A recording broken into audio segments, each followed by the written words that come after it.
Another day, another basketball stories na naman ang pagkikwentuhan natin.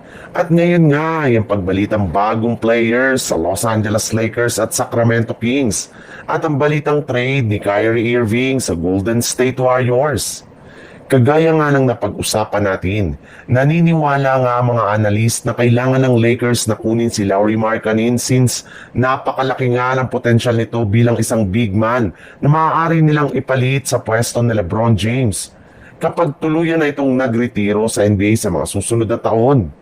May lumabas na rin naman ngang balita ngayong araw na mismong ang Jazz na nga ang nagsabi na open na nga daw ang kanilang front office na i-trade ngayong season si Lauri Markkanen.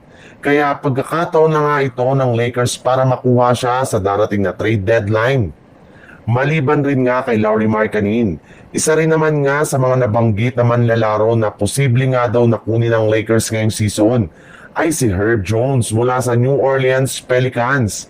Since nga patuloy ang pagkatalo ng Pelicans ay balak na nga nito na i-trade ang karamihan sa kanilang mga players kabilang na si Herb Jones na posible nilang i-trade.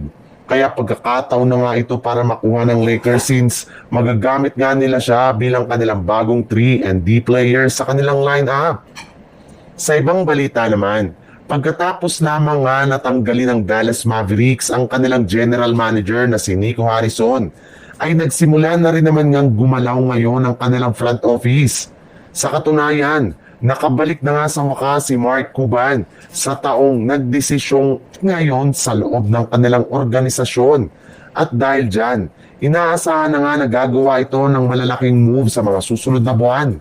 At kabilang nga sa mga naibalitang posibleng gawin nito ay ang sabay nila na pag-trade kina Kyrie Irving at Anthony Davis upang sa ganon ay mapagtuunan na lamang nila ng pansin ang pag-rebuild ng kanilang lineup para kay Copper Flag. And speaking of Kyrie Irving, kahit man nga nagre-recover pa lang ito sa kanyang natamong injury sa tuhod, ay may ilang mga teams na rin naman nga ang nagkaka-interes sa pagkuha sa kanya sa isang trade kagaya na lang ng Golden State Warriors na binabalakang gamitin si Kyrie Irving bilang bagong katandem ni Stephen Curry sa kanilang backcourt. At posible nga daw na i-offer ng Warriors sa Dallas Mavericks ang kanilang mga players na sina Brandon Podziemski at si Jonathan Kuminga.